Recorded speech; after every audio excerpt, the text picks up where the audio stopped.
All right, hi guys. Welcome to our series titled What I Wish You Knew.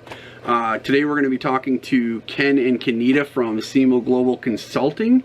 We're going to be diving into topics of assimilation and inclusion and why that's important to adoptive families, but not just adoptive families, but also all families.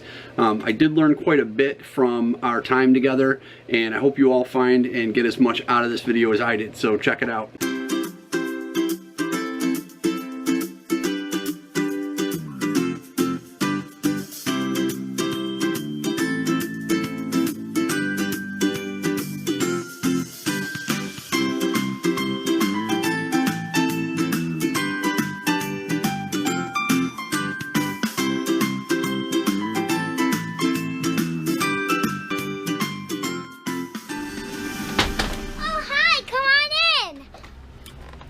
So tell me a little bit about SEMA Global Consulting. What is it? What do you guys provide? So basically, SEMA Global Consulting is an organization that I started up because of my passion for leadership development and culture, promoting inclusion primarily. And so looking at different ways on how we can help people be better at promoting inclusion. You know, I know a lot of people are really passionate about diversity, but then when you have that inclusion word attached to it, it's important to know how to implement that. And noticing a lot of people don't know how to implement the inclusion. And so we started this organization, and as an international speaker and author myself, it was a great way to pull all my skill set together and do workshops, transformational coaching, leadership development, and just other ways of engaging with folks to help them in their own journeys to live into their best self. And you can definitely find more about what we do at my website, semaglobalconsulting.com. Inclusion is a term that I wasn't super familiar with. So let me try to paraphrase it. You can steer me correct where I go wrong. But if I understand it right, inclusion is the term that you're using, or that is being used in the industry to describe the actions of connecting children to their culture. Is that a correct characterization of what the term inclusion is? No, I think that's a lot of it. And actually, I'm going to have Ken share a little bit about why we do inclusion work, because that really fits. But in a nutshell, inclusion is really saying, I am making room for you in my story. One of the examples we have is just from our own marriage. So I'm white, Dutch, grew up in West Michigan. We were not exposed to a lot of other cultures or races growing up. So when Kenita entered the scene, she kind of lost herself a little bit because she was assimilating more than she realized. So she was trying to fit in. Mm-hmm. My family wasn't necessarily a student of her or her culture.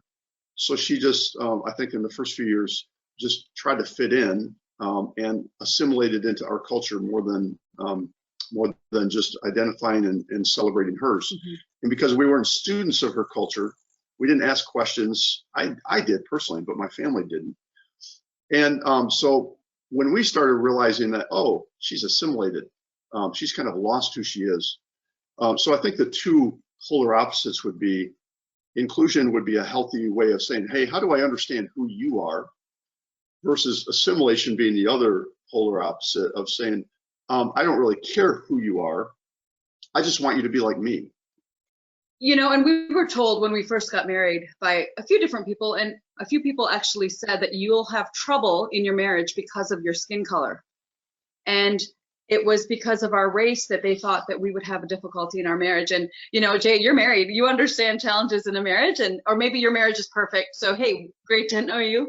But we all have challenges in our marriage. And for us, it really became very clear that it wasn't a race issue, but it was a culture issue.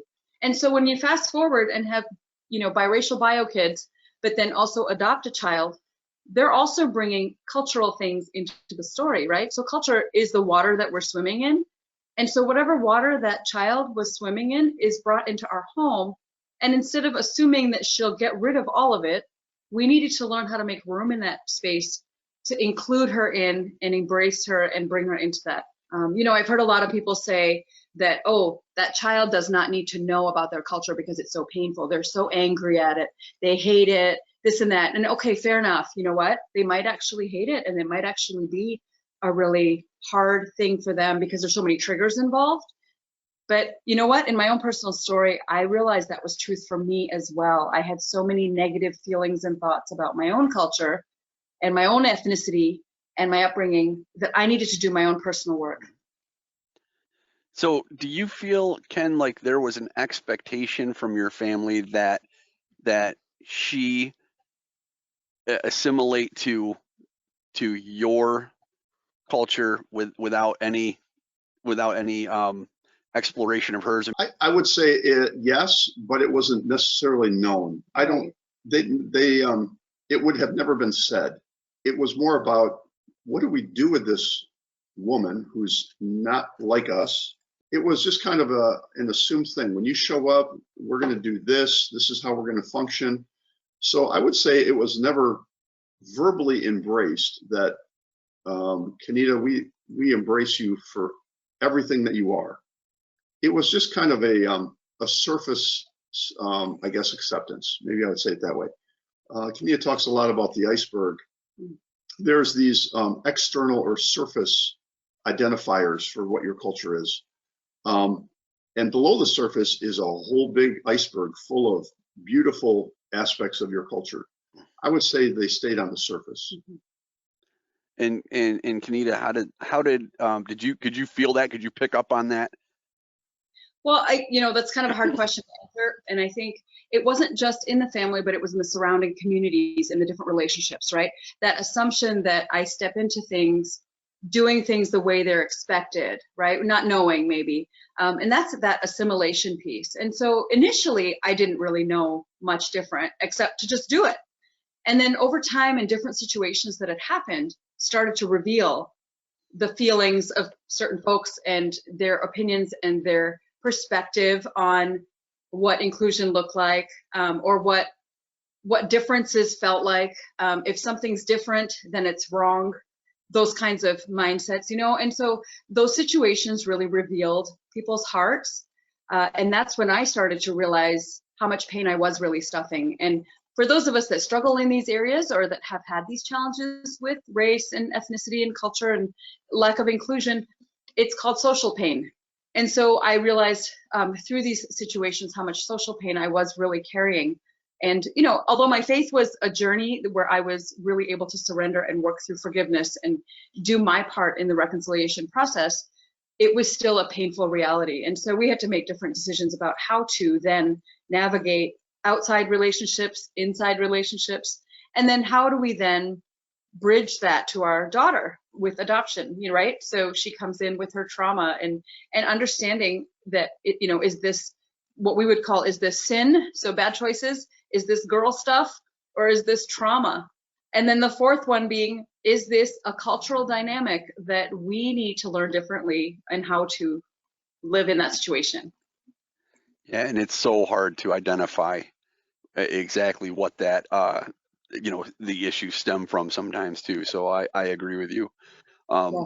Now you did say something about this cascading down to your daughter, and we do know in the adoption world that there are many instances where children get adopted into a family and they inherit all of their their prejudices that people just all have, and they start to reject their own culture. And you had said that you went through a little bit of that yourself. Do you think your daughter or your bio children, do you think they went through some of that as well? I think they did experience this as well. And I feel like initially as parents, and other parents and caregivers can appreciate and attest to this, is we want to raise our kids with structure and boundaries. And so, when kids come in from adoption scenarios or foster care, or even scenarios where they just need care for an X amount of time, there's a need to put structure in place. And so even saying to our kids, well, this is how we always do it, it made me realize that, oh my gosh, I'm forcing them to assimilate. So what we had to learn was, okay, here's a structure. Like we talk about kind of like a drawing of a house, right? That's the structure. And do they have freedom to roam within that diagram, that design? And that's what we had to learn. And we had to stretch our walls out a little bit, move our boundaries, and teach them how to live within the context of that structure, but also give them room to groove, right? And so a child that comes in with trauma, has added need to fit and belong and figure out what that looks like. And so we were constantly learning and realizing and learning about her culture of trauma, her culture, her story, what she brought into the space, and what might it look like for us to maybe really face what our culture is in this home and start to give her some wiggle room. So there was a lot of learning going on for everybody, I think, including the kids. And not always success. So I would want to say that a lot of what we're saying today is out of failure, Absolutely, out of having this, you really don't understand what it is that this beautiful human being that's coming into your home is going to do to you, as well as to your family, as well as what are you going to do to that person, and how do you begin to grow and flourish. And a lot of it happened through failure, right? Through things that we were making mistakes, or we weren't acknowledging what she needed, and trying to learn on the way, right? So I think a lot of it has to do with getting to know the person, the adopted child, trying to get enough of a story and an understanding. And sometimes when they're very young, of course, you're not going to have that. But as they grow, who is this person, and what is their cultural bents? What are their personalities? How do we flex with that? And really not just accommodate, but accept them and embrace who they are more fully without forcing them to stuff themselves into our story. Yeah, in essence, I don't think I wanted her to experience the social pain that I was experiencing in my story. And so, some transferable concepts there. And so realizing that maybe I need to change some of my bent in order to make more room for her, right? When we say inclusion is making room in your story for someone else, then that meant that I needed to do some deeper work and looking at my cultural bent and what were some things that I was bringing to the table. How important is it? Do you think that there's a balance between inclusion and assimilation? Does it have to be both? Is it more one or more the other? Or do they work together in tandem? You want to answer? Or do you want Go ahead. Okay, well, okay. We do this all the time. I think assimilation is needed to a point, right? To a point of just, there are spaces and places in our stories and in our experiences of life where we do need to assimilate. You kind of step in and you do what's needed, those kinds of things. I think inclusion really speaks to the heart and says, okay, do I fit and belong?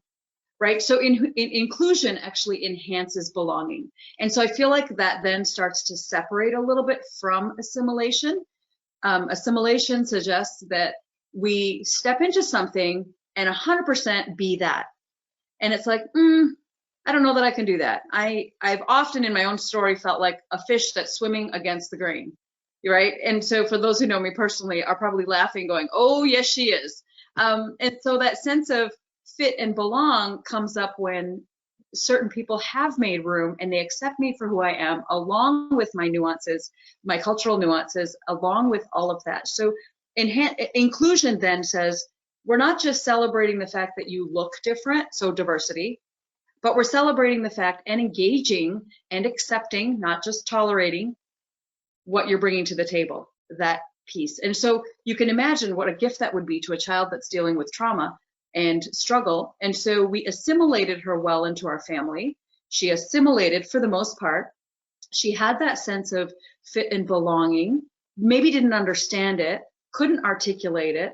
And, just to add one more thing to the conversation, which we can probably talk about some other day, we're open to that, is when we physically reunited her with her mom, did we then start to see the true sense of her belonging to us?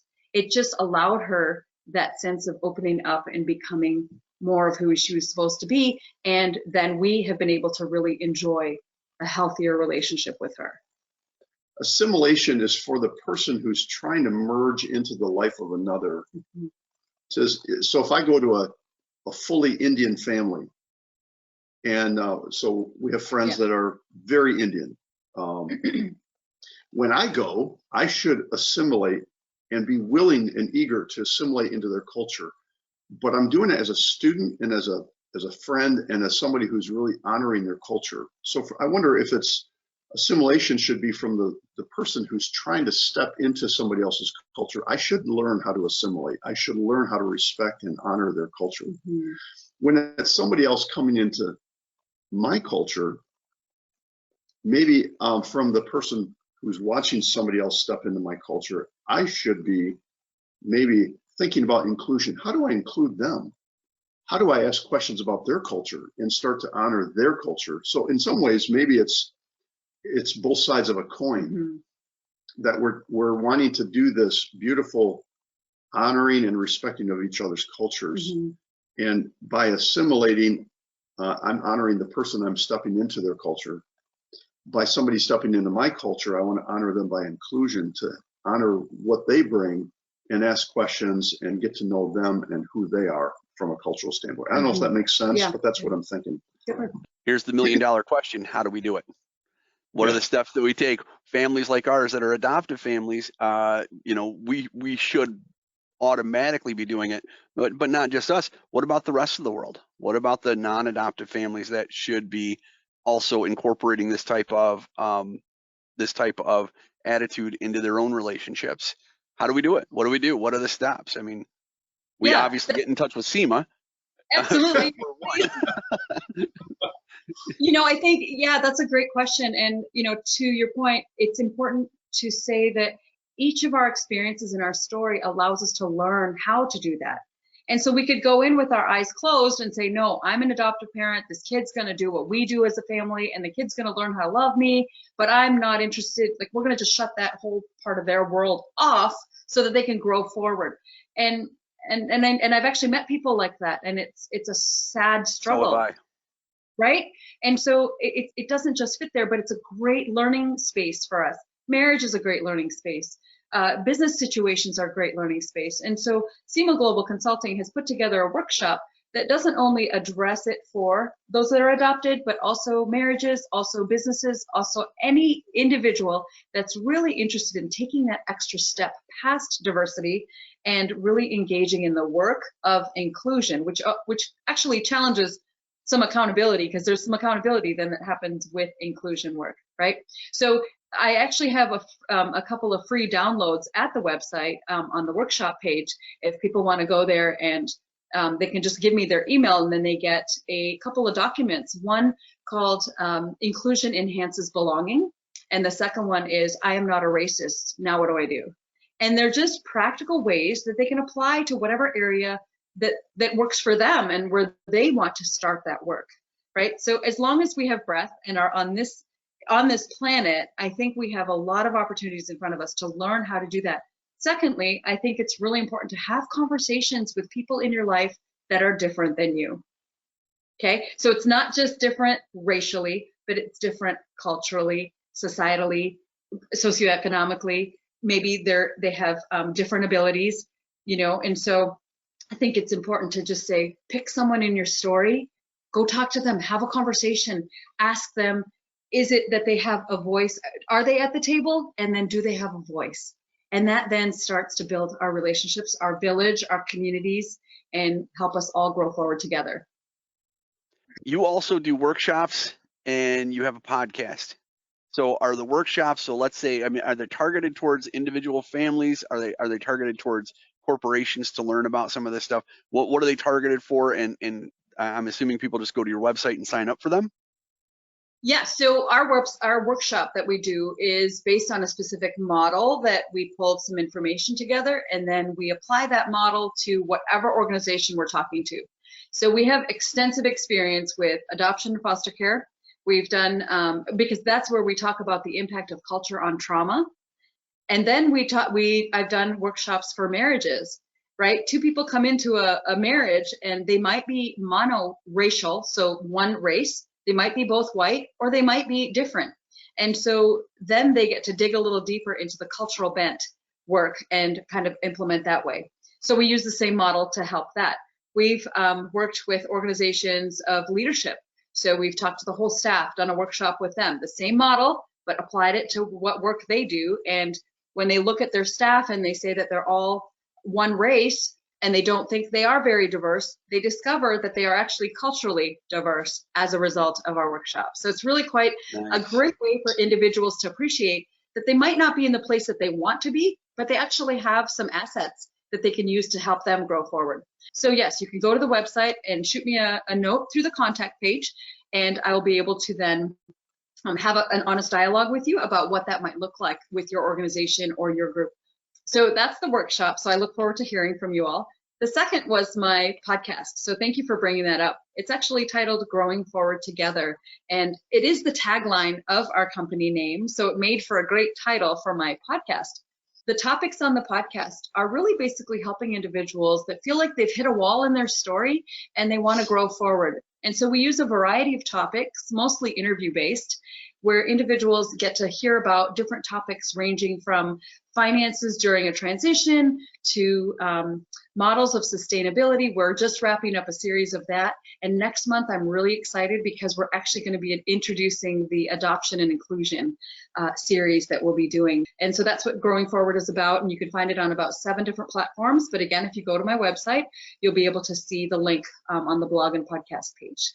So you had talked a little bit about your family story, and we've talked about this is a whole nother episode for another time.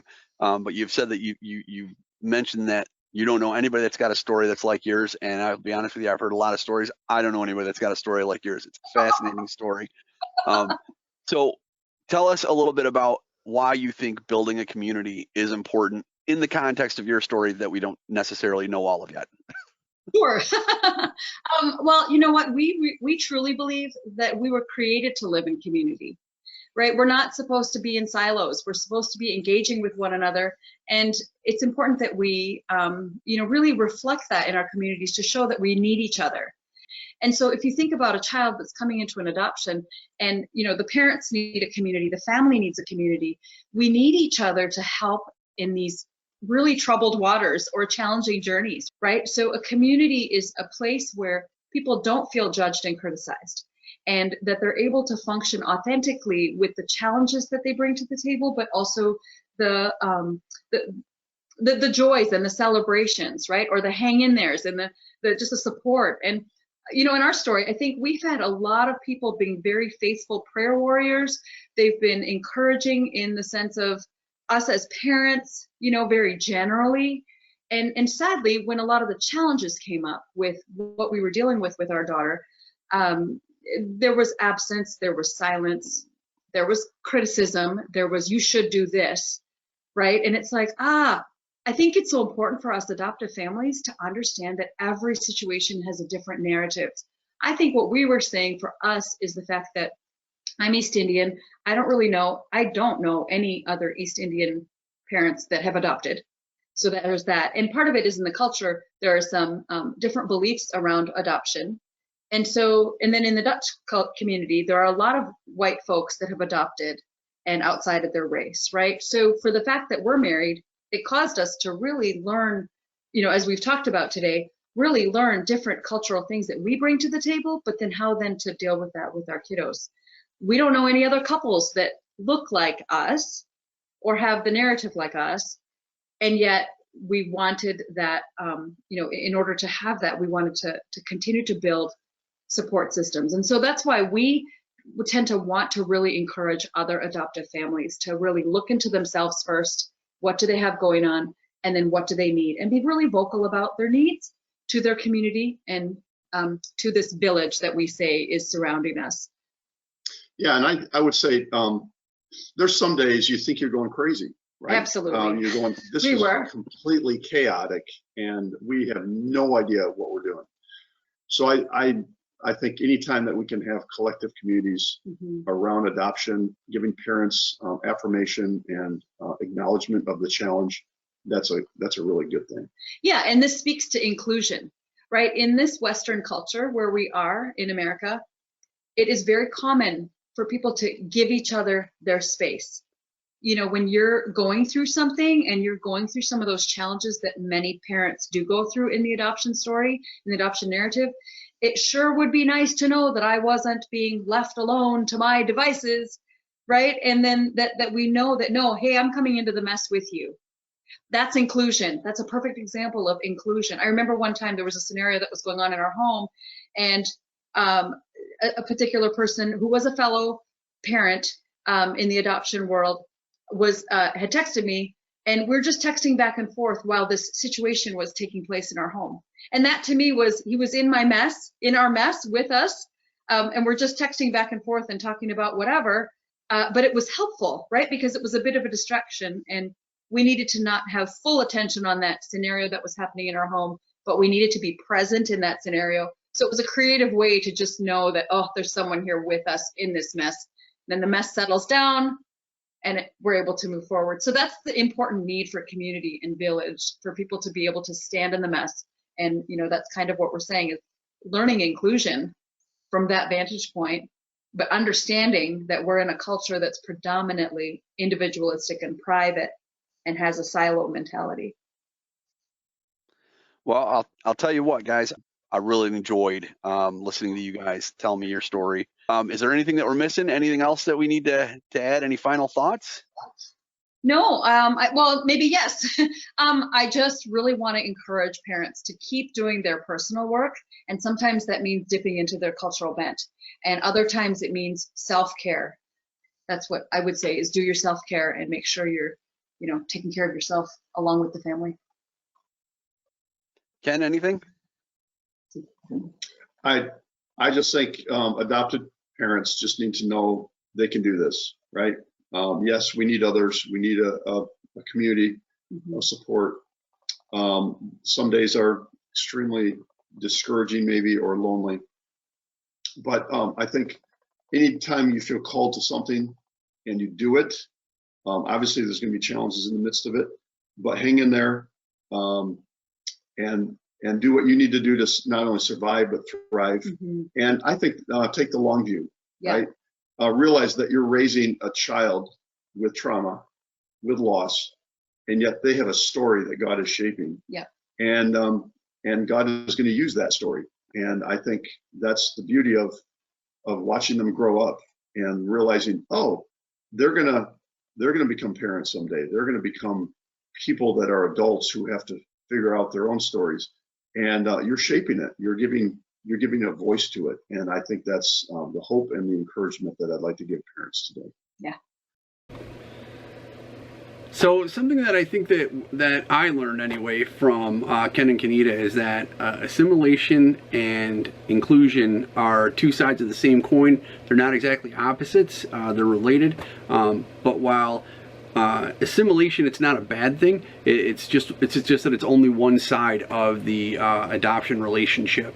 And while an adoptee will always assimilate to the culture that they are immersed in by the family that adopts them, it's still only one side of the equation. And as adoptive families, it seems like there's a responsibility that we have to also incorporate some levels of inclusion into their culture for the overall benefit of their development and fitting in as they move forward. That's one of the things that I know that we've learned a lot from adult adoptees. So hey, I got a lot out of that video. I hope you guys did too. I'm going to put a link to SEMA Global Consulting in the comments so that you guys can reach out to them if you feel compelled to do so. And yeah, thanks for watching, and make sure to click that like button and subscribe to our channel. Thanks.